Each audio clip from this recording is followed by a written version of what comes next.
दोस्तों, हम हर साल कई त्योहार मनाते हैं, पर कई बार इन त्योहार के पीछे की कहानियों को नहीं जानते थे कि इनकी शुरुआत कहाँ से हुई थी। दोस्तों, अभी होली के त्योहार का सीजन चल रहा है, तो आज मैं आपको होली के त्योहार के पीछे की कहानी बताऊंगा। इस त्योहार को ये नाम मिला होलिका के हिरण्यकश्यप से। शैतानों का राजा हुआ करता था और वो उसे लंबी तपस्या के बाद ब्रह्मा से वरदान मिला हुआ था, जिससे उसको ना तो दिन में मारा जा सकता था ना रात में, ना घर के अंदर ना ही घर के बाहर मारा जा सकता था, ना धरती पर ना आसमान में, ना अस्त्र से ना शस्त्र से। उसको मिला ये वरदान उसके सर पे हावी हो गया था। उसके बाद वो धरती स्वर्ग नर्क हर जगह अपना हाहाकार मचाने लगा। वह जहां जाता सबसे कहता, भगवान की पूजा करना छोड़ दो और उसकी पूजा करो। ऐसे बहुत समय तक चलता रहा।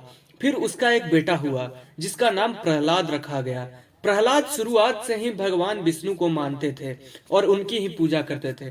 जब बाहर के लोग हिरण्यकश्यप की पूजा करते थे और उसका बेटा ही उसका पूजा ना करता था, तो इस बात से वह बहुत क्रोधित हो गया। उसने अपने बेटे को इसके लिए धमकाना शुरू कर दिया, पर वो नहीं माना। उसने अपने ही बेटे को मारने के लिए कई निरंतर प्रयास किए, कई नीतियां अपनाई, पर कोई काम ना करे।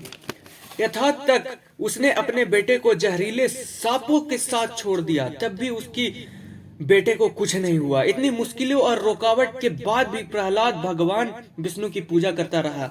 आखिर में हिरण्यकश्यप ने अपने बेटे को खत्म करने के लिए एक और नीति अपनाई। उसने अपनी राक्षसी बहन होलिका से कहा कि प्रहलाद को लेकर आग में बैठ जाओ। होलिका ने एक चादर ओढ़ लिया ताकि वो आग से बच जाए और प्रहलाद तक आग से जल जाए। भगवान का लीला तो देखो, वो चादर उड़कर प्रहलाद पे आ गई और इसी वजह से होलिका जलकर भस्म हो गई और प्रहलाद बच गया।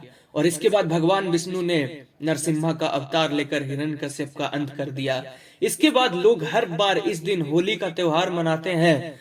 और आपके मन में ये सवाल उठ रहा होगा कि हम लोग होली के त्योहार में रंग ही क्यों मनाते हैं। तो भगवान विष्णु जब अपनी गोपिया के साथ वृंदावन में सबसे पहले रंग से होली खेले थे, और उस समय के रंग फूलों से बनाए जाते थे, लेकिन आज के जमाने के रंग केमिकल से बनाए जाते हैं, जो कि हमारी शरीर के लिए बहुत ही ज्यादा हानिकारक होती है दोस्तों।